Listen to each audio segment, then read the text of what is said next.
Wasn't that a great story?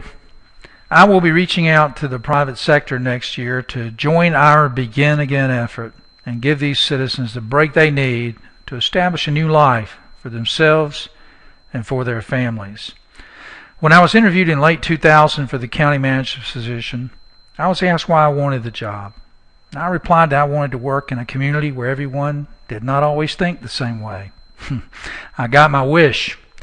Outsiders misunderstand us when we don't agree, but this is the quality I actually like most about Durham. In the 70s, 80s, and even in the 90s, local governments were depended upon to be the problem solvers for their residents. But today, government is far more interactive.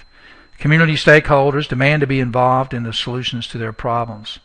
Here in Durham County, we were collaborating on community issues before collaboration became a part of the local government lexicon.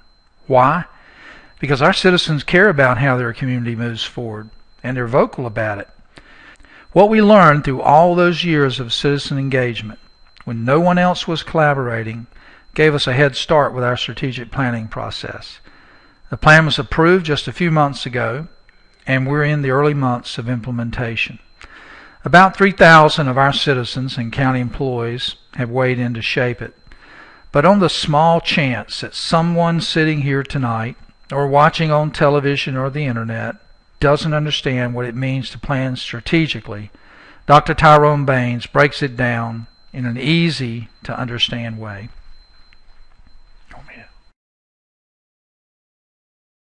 You know, sometimes we make things more complicated than they need to be. See, a strategic plan is like when you're planning a trip. Whenever you're planning a trip, you need to know, first of all, where you are. Then you want to know where you want to go. Then you want to look at the best road that will take you there. And then you want to know what resources you're going to need to get it done. Well, a strategic plan is a lot like that, but it's for an organization. An organization first has to decide where we are. Secondly, where we want to go. What road do we want to take that will get us there. And then what resources we'll need to get us there.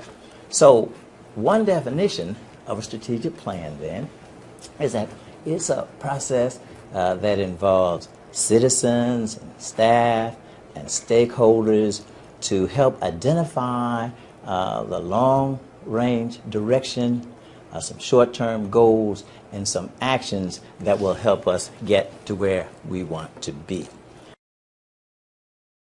Dr. Baines makes strategic planning sound so easy, doesn't he? That's a real gift in these complex times. And while our plan is not complicated, the process was not an easy one, and its implementation will be even tougher. It will take money, human resources, and even stronger collaboration and partnership to produce the gains we all expect to see in the next few years.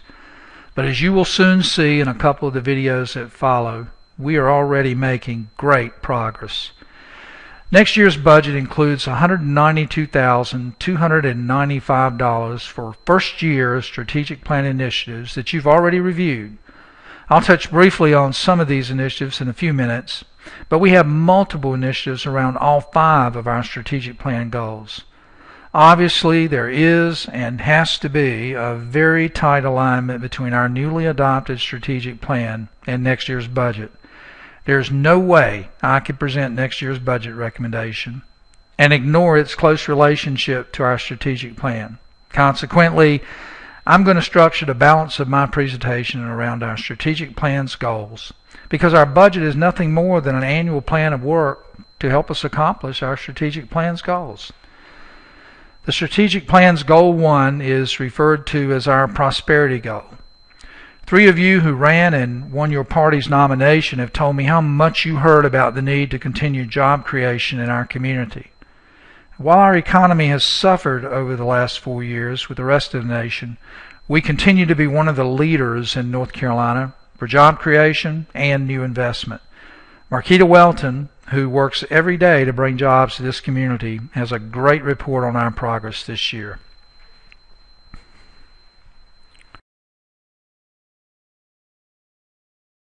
Durham County approaches economic development in a collaborative manner. Some of our partners include businesses, universities, local colleges. We also partner with nonprofits and other governments. And let's not forget our business community. In fact, last year is a perfect example. We worked with IEM, AICPA, and Merck worked very closely with us to encourage another company to locate here. So our partners are community-wide. It's a community-wide effort. In Durham County, we're doing well. We're doing very well. Actually, last year, we brought in more than 2,300 new jobs announced, as well as over $475 million in new investment in our community. So we're doing very well. Some of those jobs were in RTP. United Therapeutics was the big contributor to that. Last year, they brought in over 175, or announced over 175 new jobs for our community, as well as new investments of $70 million. So United Therapeutics is a great partner with Durham County. We are very excited about 2012. We're off to a great start.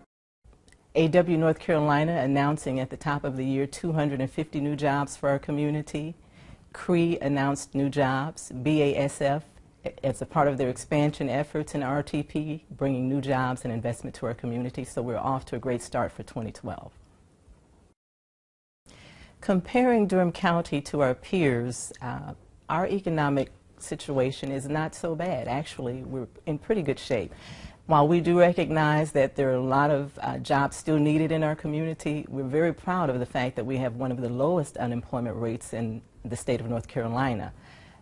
But that being said, we do work very hard every day and try to take advantage of every opportunity to create new jobs and to bring new business and investments to our community. Companies look for opportunities in Durham County because, quite simply, there are a number of attractors to Durham County.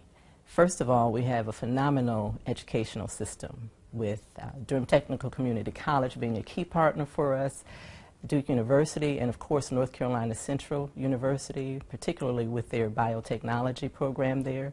Some of the other factors that companies consider in locating include business-friendly environment, and we have that here in Durham. But not only that, it's a quality of life matter. And so when companies are looking to locate, they look at what lifestyles will be like for their employees when they're bringing their workforce to our community. And we have some fantastic things to offer here. We have DPAC, we have the Bulls Athletic Facility, and just a number of great community opportunities. So companies look at all of those things when they're making their decisions.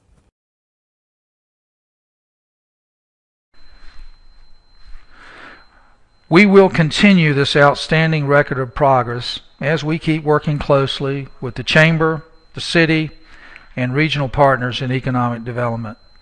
Speaking of new jobs, next year I have proposed 48.5 new county positions. Paramedics, nurses, environmental specialists, maintenance personnel, and staff assistants. All are new job opportunities for Durham residents. Only $299,382 in new local county dollars will be necessary to pay for these positions.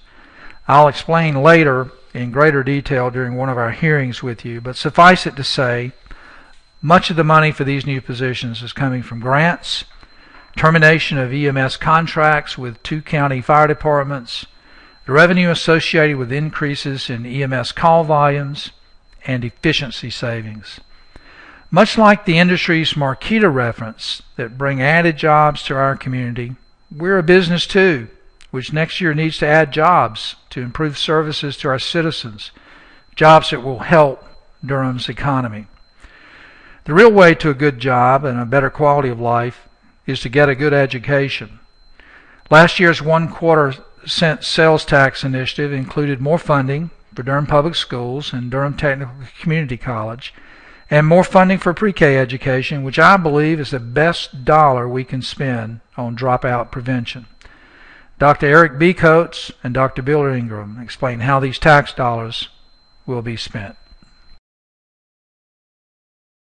The majority of those funds will go directly to the schools and to the classrooms. It will pay for classroom teachers, counselors, and other school-based support staff that helps to ensure that the instructional program is operating well. If the referendum passes, we should be able to maintain current levels of staffing in schools. which should definitely help the current situation, and it will allow us to maintain, if you will, the current operations. We should not see increases, hopefully, in class sizes and things of that nature, which could be impacted if we do not receive those dollars.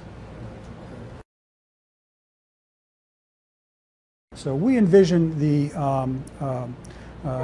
these funds being used to support a service stipend for residents of Durham County who enroll at Durham Tech, providing them with opportunities for financial aid in exchange for service on the campus, as well as direct grants for adults who are returning to Durham Tech for job training or retraining.